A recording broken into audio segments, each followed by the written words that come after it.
கொண்டு வந்தோம். கடந்த காலத்தில் ஜெனீவாவுக்கு வந்து நாங்கள் பார்க்குறோம், ஆங்கிலம் தெரியாத, சட்டம் தெரியாத, அதாவது நேரத்துக்கு ஏற்ற மாதிரி சமயோசிதமாக விவாதம் செய்ய தெரியாத மனிதர்களை நாங்கள் பிரதிநிதிகள் என்று சொல்லி அனுப்பி கொண்டிருந்தோம். அதன் காரணமாக எதுவுமே நடக்கவில்லை. இன்று வரைக்கும் மனித உரிமைகள் கூட்டத்தில் வந்து தமிழரின் குரல் எடுபடவில்லை. அதுக்கு எங்களுடைய தலைமைத்துவங்கள் விட்ட பிள்ளைகள் தான் முதலாவதாக காரணம் என்பதை நாங்கள் ஏற்றுக்கொள்ள வேண்டும். அதே நேரம் நாங்கள் பார்க்குறோம், இந்த அவர் காண்டிவன் சொன்ன மாதிரி அதே பாயிண்ட்டுக்கு வாரன், அதாவது இந்த தமிழ் பொது வேட்பாளரை கேட்பவர்கள் யார் என்று பார்த்தால் நாங்கள் பார்க்குறோம், முதலாவது ஆரம்பத்தில் சொன்னவர் வந்து அந்த இவர்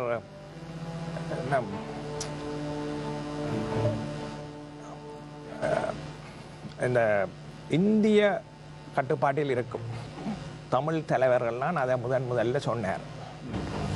அதில் நாங்கள் பார்க்குறோம் மரவன் புலவ சச்சிதானன் அவர் தொடக்கம். அதை விட என்ன தமிழெல்லாம் வேண்டி மாலத்தீவுக்கு போய் இந்திய கூலிப்படையாக வேலை செய்தவர்களின் தலைவர். இதை விட பல வேறு இந்தியாவின் கைக்கூலிகளாக ஆரம்பத்தில் இருந்தே செயல்பட்ட குழுக்களின் தலைவர்கள்லாம் இன்றைக்கு வந்து இந்த பொது வேட்பாளரை பற்றி கதைக்கு. இதன் உண்மையான நோக்கம் என்ன? இவர்கள் உண்மையாக பொது வேட்பாளர் ஒற்றுமையெல்லாம் கதைச்சால் ஏன் அதுக்குரிய முயற்சிகளை செய்யவில்லை? இதுவரை பாராளுமன்ற தேர்தலையோ அல்லது ஒரு கட்சியை நாங்கள் ஏற்றுக்கொள்ள வேணும் என்ற எந்த ஒரு முயற்சியுமே எடுக்கப்படவில்லை.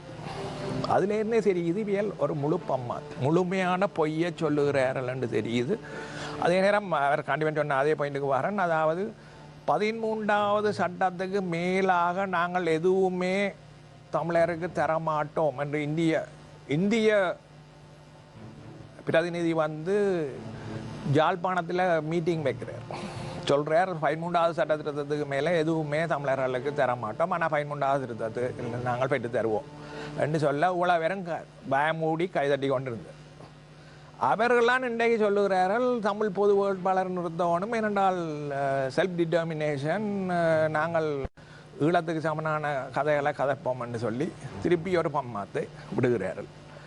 அப்போ இவர்கள் வந்து சொல்லுவதொண்டு செய்கிறதொண்டு என்பது மிகவும் தெளிவு. மற்றது வந்து நாங்கள் பார்க்குறோம் ஒற்றுமை என்பது இவர்கள் இப்போ அவர்களே சொல்லுகிறார்கள், இப்போ பொது வேட்பாளர் யாரென்று தேடிக்கொண்டிருக்கு. அப்போ அதுலேருந்து தெரியுது அது ஒரு பிளான் ஒன்றும் இல்லை, இது ஒரு டெம்பரரி கேம். அதாவது இந்த எலெக்ஷனில் இந்தியாவுக்கு ஆதரவான ஒரு ஆளை கொண்டாடுறது தான் இந்த பின்னணியின் இதில் இருக்கிற பின்னணி. மற்றது இந்த தமாஷாவுக்கு எல்லாம் யாரோ எல்லாம் காசு குடிக்கணும்.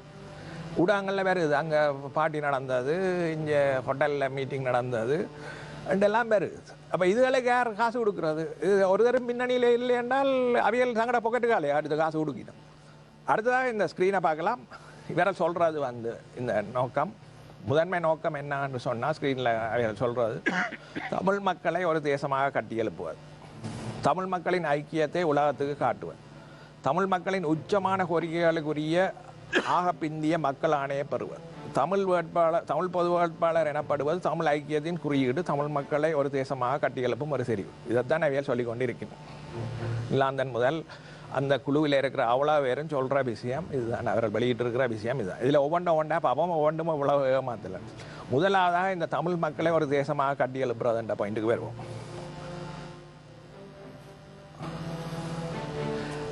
2019ஆம் ஆண்டு நடந்த தேர்தலில் என்ன நடந்ததுன்றதை பார்க்கலாம் இப்போ ஸ்க்ரீனில். அப்போ அதில் நாங்கள் பார்க்குறோம், ஒன்று வந்து ராஜபக்சவும் பிரேமதாசாவும் போட்டியிட்டார்கள். அப்போ சிங்கள தேசம் ஒற்றுமையாக ராஜபக்சவுக்கு ஓட் போட்டு, தமிழர் தேசம் பிரேமதாசாவுக்கு போட்டது. பிரேமதாசா என்ன தமிழெல்லாம் தரப்போகிறாரோ அல்லது சமஷ்டி தீர்வை தரப்போகிறாரோன்னு நினச்சி போட இல்லை. தமிழ் மக்கள் மித்திரபேதத்தை பாவிச்சார்கள். அதாவது வந்து தங்களுக்கு குறைந்த தீங்கிழைக்கக்கூடிய வேட்பாளர் யார் என்பதை யோசிச்சு தான் பிரேமதாசாவுக்கு போட்டேன். அவளுக்கு 100% தெரியும். தமிழ் மக்கள் மொக்கரல் இல்லை, அரசியல்வாதிகள்லாம் மொக்கரலாக இருக்கிறார்.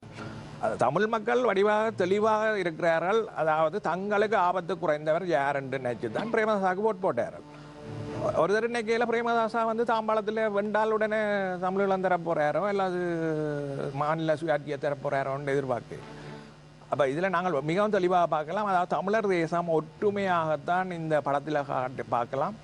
ஒற்றுமையாக, மிகவும் ஒற்றுமையாக. அதாவது தமிழர் எங்கெங்கே அதிகமாக இருக்கிறார்களோ அந்த இடம் எல்லாத்திலையும் பிரேமதாசாவுக்கு வாக்குகள் விழுந்தது. அடுத்ததாக நாங்கள் அதே நேரம் இந்த எலெக்ஷனில் என்ன ஒரு சம்பவம் நடந்தது என்னன்னு சொன்னால், அதாவது சிவாஜிலிங்கம் வந்து தமிழ் மக்களை பிரதிநிதித்துவப்படுத்துகிறான்னு சொல்லிக்கொண்டு தமிழ் இனவாதத்தை பேசினேன். இப்போ அதுக்கு முதல் ஒரு கதை வந்தது என்னென்னு சொன்னால், திருநெல்வேலியில் உள்ள ஒரு பிரபல ஹோட்டலில் அவரும் நாமளும் சந்தித்தார்கள். அது உண்மையாக பொய்யான்ற ஆராய்ச்சி ஒரு புறம் இருக்க, அவருடைய இந்த தமிழ் இனவாத கருத்துக்களை சிங்கள ஊடகங்கள் மொழிபெயர்த்து சிங்களத்தில் வெளியிட்டு கொண்டோம். நீங்கள் அந்த நேரம் கவனிச்சிருந்தால் தெரியும், முழு சிங்கள பேப்பர்லையும் ஏற்ற கதை வருது, ராஜபக்சவின் கதை வேற இல்லை, சிவாஜிலிங்கத்தின் கதை தான் வருது. கடைசியாக சிவாஜிலிங்கம் எடுத்த வாக்குகள் வந்து 12,000 வாக்குகள். அதாவது 1000-ல் ஒருவர் கூடி அவருக்கு வாக்களிக்கவில்லை. தமிழ் மக்கள் முழுமையாக அறிந்திருந்தார்கள் இது ஒரு முழுமையான ஏமாத்தல், இவருக்கு ஓட் போடக்கூடாதுன்னு சொல்லி முழுமையாக நிராகரித்திருந்தார்.